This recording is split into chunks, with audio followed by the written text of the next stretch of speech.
Welcome to Western Wisconsin Journal. I'm Meg Heaton. Today we're going to talk about and learn about St. Croix County's Adult Protective Services, part of the Health and Human Services Behavioral Health Department. My guests today are Joanne Friedel and Bonnie Edlund of Adult Protective Services. Both have more than 25 years of experience in social services and have been with Adult Protective Services since 2013. Thank you both for being here.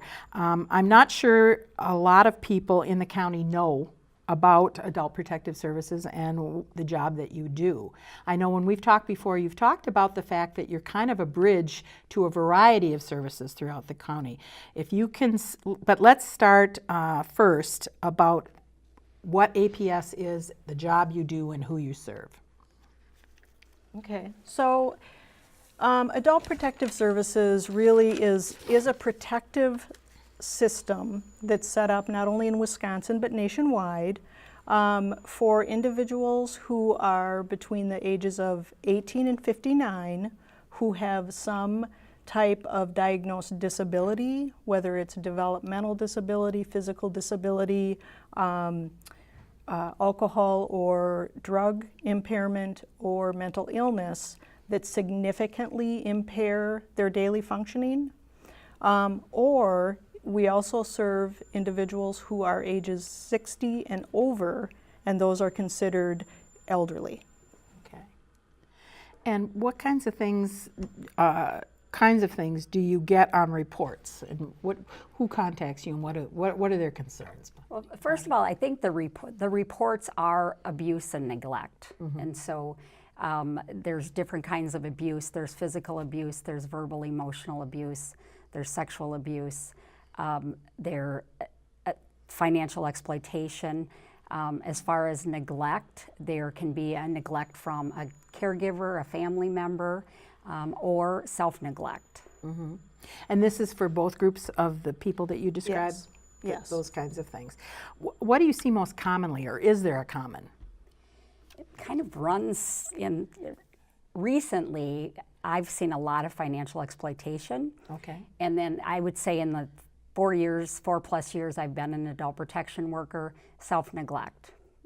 Self-neglect in both of the age groups, the 18 to 59 with disabilities or the elder. I would say that the majority of our reports. And let's describe self-neglect a little bit more so people understand what you mean by that. Well, for us, self-neglect is an individual who is unable to care for themselves to an extent that their safety is impaired, is at risk, at risk or in jeopardy. And that might be that they aren't providing for their own shelter, or their shelter is such that it's unlivable.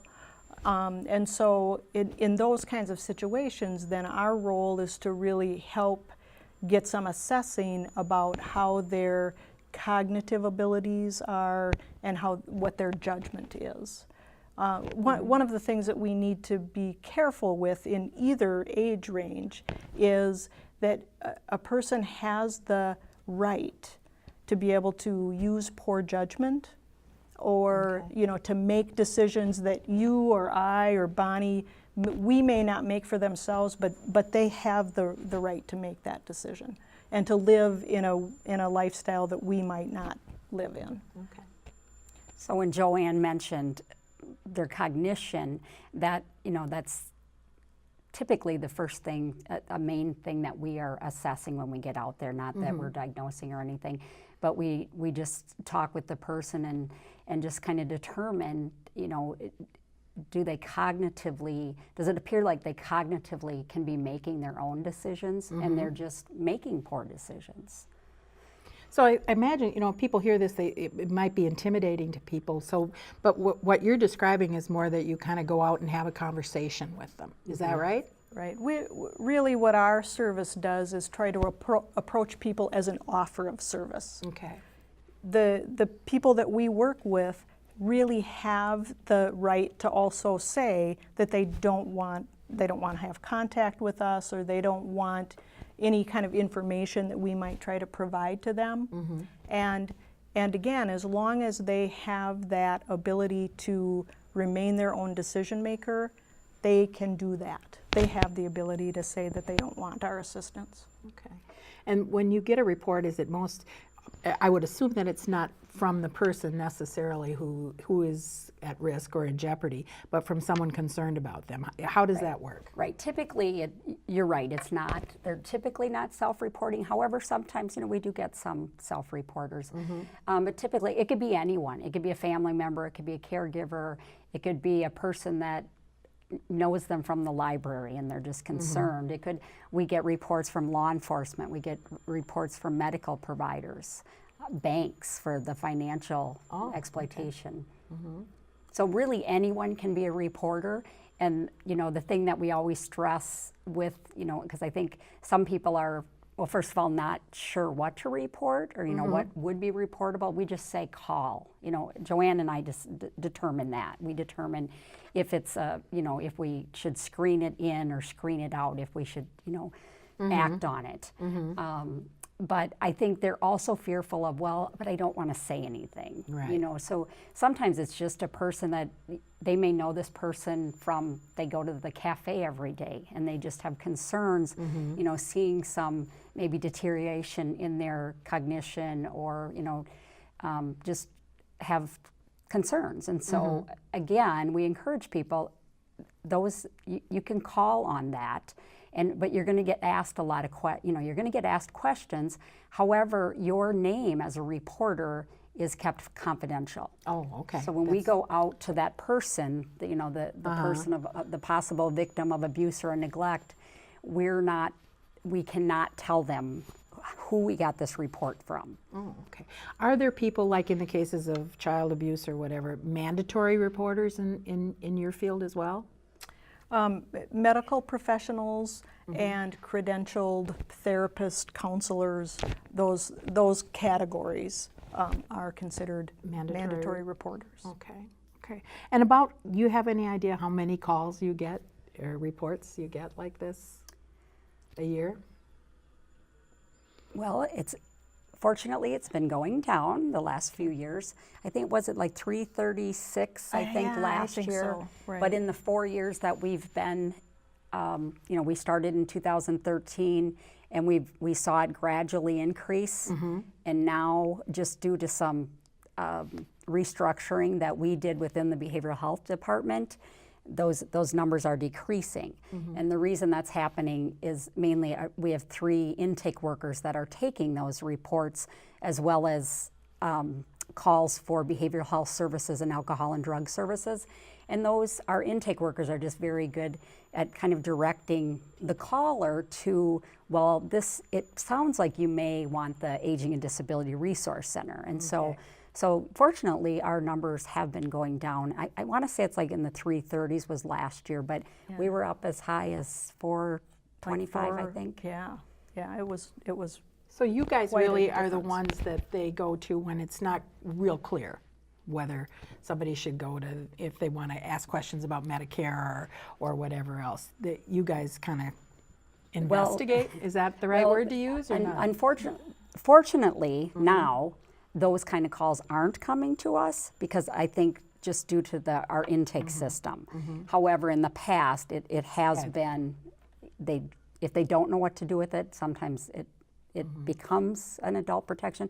But that's Joanne and I then, we review it and then we direct that, sometimes it's just directing that reporter back to, okay, I think it's the Aging and Disability Resource Center, or possibly, an example may be, they're living in a home with no running water, and then we can direct to public health, So we kind of determine depending on, what the report is, and that's why our intake workers are just very good at, just asking, like continuing to ask more questions to get more information, because the more information we have, the more, then we have to work with to determine what should our next step be. So when you do get a case where you do go out and make actual home visits, right? And go out to people in their homes? That would be probably 90% of our of your job. work day is that we're out in the community meeting with people. It's Yes. a big county to cover a lot of space and time. But going to people, that must be important to making them feel comfortable. Yes. And whatever. Yes, to be able to meet with them at their own home, Mm-hmm.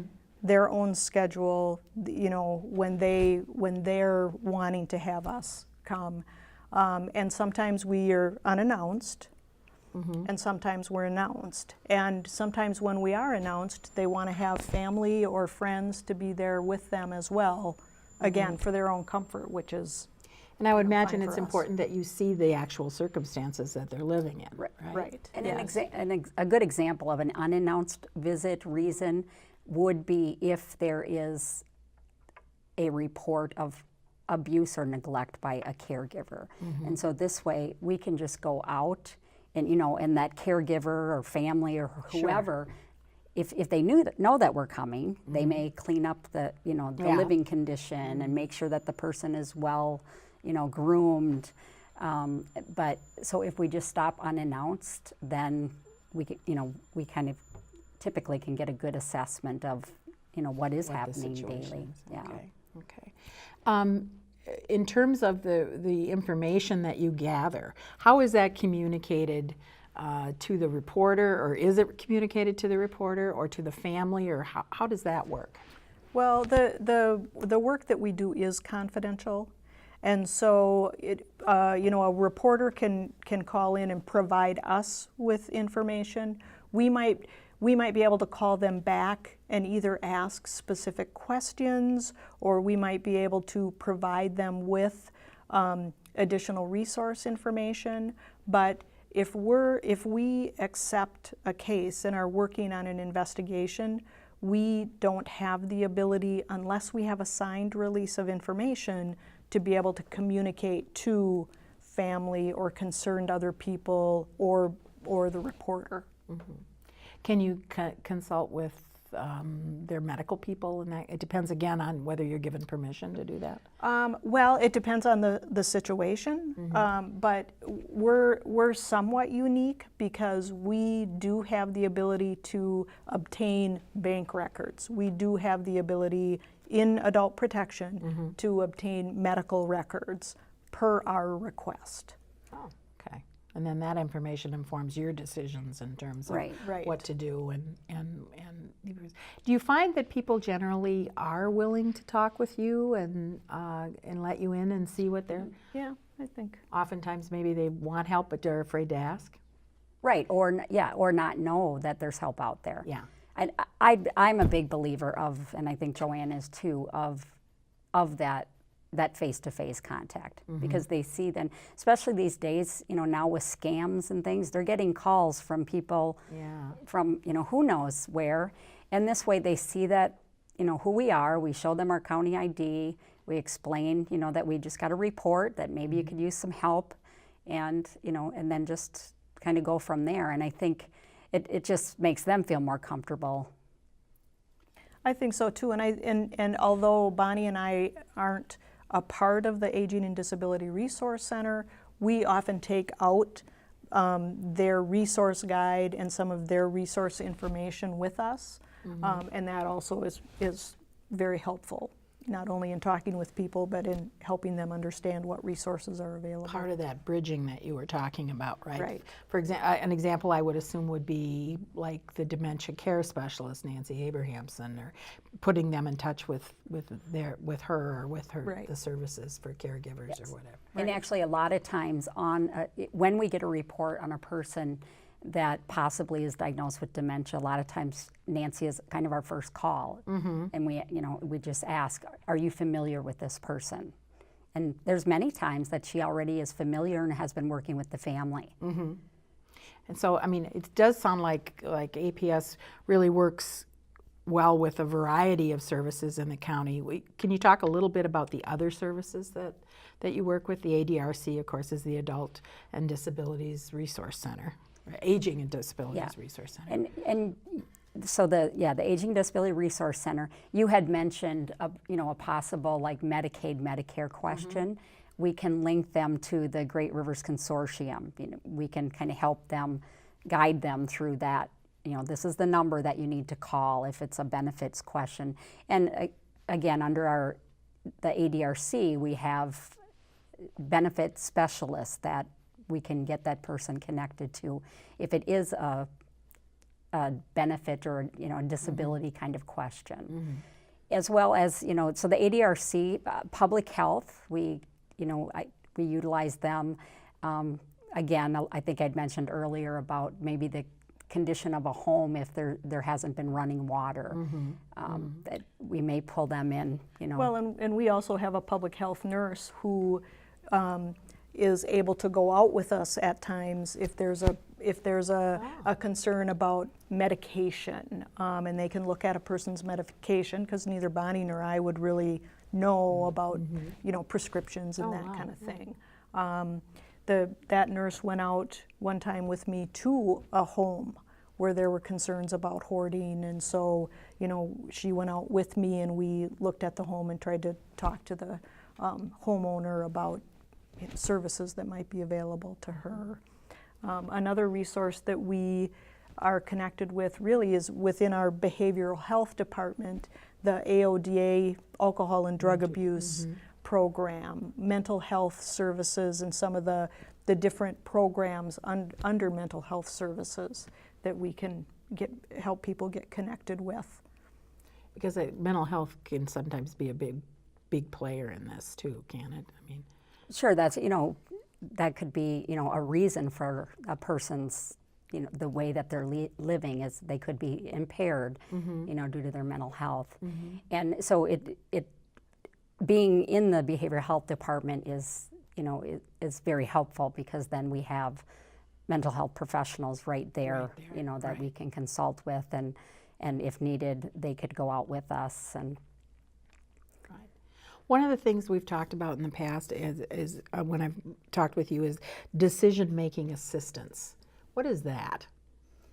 Well, another department that we work very closely with is our corporation counsel, and they're the kind of county attorneys that Joanne and I, a good half of our jobs are petitioning for guardianships for people. And so with the competency, if a person does not have a power of attorney for health care and a doctor has deemed them incompetent to make their own medical, personal, financial decisions, then if they don't have those power of attorney documents, then they look to the county if that person is considered indigent. And when we think of indigent, we think that they would qualify for medical assistance. So they have income and assets less than $2,000. Then Joanne and I would assist in petitioning for a guardian or a decision maker for that person. Oh, that's what that refers to then, a guardianship kind of thing. Yes. Okay. And that again would be in either of the age groups that you serve? Yes. Okay. And this, you mentioned the power of attorney and the medical power of attorney, which are two separate things, right? Well, there's a power of attorney for health care that Right. covers medical decisions, and then there's also power of attorney for finance, which then covers any kind of financial transactions or And those are financial decisions. two separate things, though, right? Yes. Yes. And if you go out on something where someone is not indigent, then you can just tell them that this is what they need to do. They need to get something like this or whatever. Right, and we have a brochure that we can give people that gives the contact information for area elder law attorneys, and so they have the ability then to hire their own attorney if they want to, or to access the power of attorney for healthcare documents online, and they can, complete those as directed as well. Okay. And you mentioned that a lot of the calls that or a significant number of the calls you get are about financial problems or frauds or scams or just plain abuse by other people of older people or people with diminished capacity. Can you talk a little bit about that and what maybe families could look for if they suspect that? Or Well, I would say the majority of those actually come from the banks. those referrals. It's the banks that are concerned with large deposits or large withdrawals maybe from their accounts, or transfers into another account, or some wiring, especially overseas. So a lot of times it's the banks that are the kind of the reporters there of alerting us. And I'm sorry, I missed the second part of your question. No, I was just curious as to what families could do, or if they're because money can be a tough thing to talk to family about. Well, and what we come across, though, quite honestly, is that it's sometimes the family that's actually, taking advantage of the elderly person or person who has more diminished capacity, and so the banks might be triggered to contact us, but then that's part of what we're having to look at, is that it's actually the family or a close personal friend or caregiver who's actually doing the exploiting. And I mean, I think, we hear these stories all the time, but I don't think people realize that they can call APS and with these concerns and have somebody help them out. It's not just about physical problems or neglect or abuse problems. And, and again, we do, though, however, go back to that competency and can they be their own decision maker. So some elderly parents, we may alert them to that this is happening, and they may not know that it was happening, but that's okay. And again, if they're competent and their own decision maker, they can do what they want to do with their money. I think a lot of times, sometimes then there's just some family dynamics where then they may give money to one sibling, and that gets messy, and our response to that is we don't get involved in the family dynamics, and as long as your mom or dad are competent people, they can make decisions on what they do with their money, and we will kind of warn them that, so you have this money now, but if you, in years to come, if you need to be on public benefits, it could be detrimental to, qualifying for public benefits. What's that word? Public assistance? There's a word that if they give... Divestment, yeah. So if they give money, yeah. Okay. So when you mentioned that, you have to tell people sometimes this is none of our business, so to speak. But when you do a case, do you have follow-up then with it? When cases where you do refer people to other services or whatever, do you follow up, or does that then become the responsibility of whatever agency they're going to work with? We don't provide case management, and so what we try to do is get the people connected with the resources that they might need to be helped, and then our involvement discontinues. Okay. So we don't have follow-up. Although certainly there are cases when we've maybe connected with somebody with certain resources, and we hear we get new referrals on them in the future. So then we're back in there again. Yeah. Does that happen very often, where you have to go back in there? Well, yes. Yeah. We have some people that we work with quite a few times over the years, but we keep, we go back in there and try to assist them. And sometimes, it still, again, it goes back to that, being able to be their own decision maker. And so if they are making certain choices that are not the best, but that those are the choices and the lifestyle that they want to live, then we have to allow them to do that as well. Absolutely. Do you think that is there a particular part of the county where you see more referrals from or calls from, or is it pretty widespread? Yeah. Yeah. So even from the Hudson area, even to the more rural areas, it's all spread out throughout the county? Yes. Is there any kind of a charge for your services at all? No, there is no charge for our services. In the guardianship process, there is a nominal fee from Corporation Counsel for some of the legal costs that are involved. But as far as adult protection, the assistance that we can provide individuals, there is no cost. And the guardianship, that's basically when someone is either incompetent or incapacitated in some way? They're found to be incompetent. Incompetent. Yeah, And that has to be done how? How is that determination made?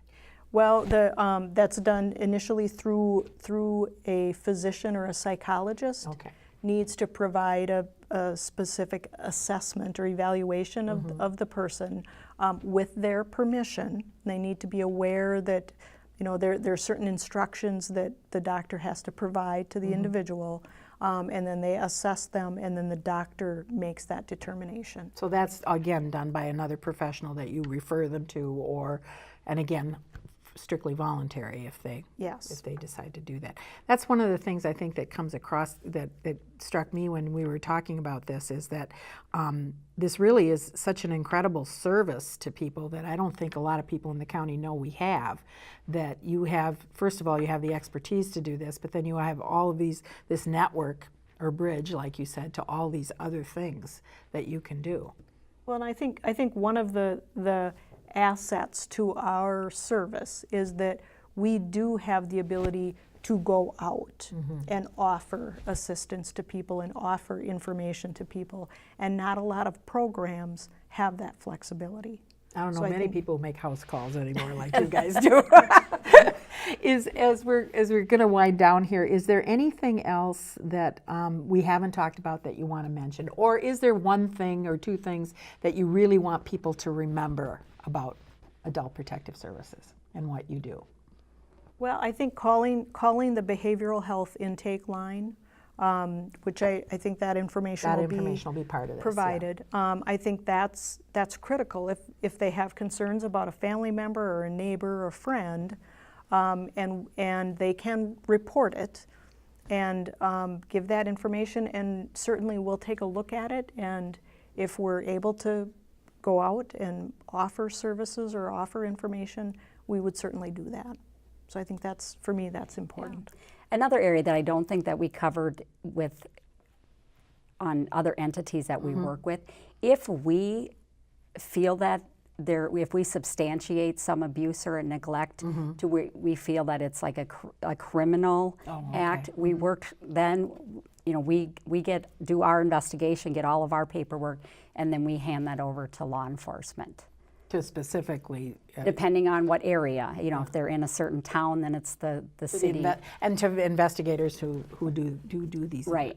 Okay. Yeah, that is an important distinction. Right. Okay. Yeah.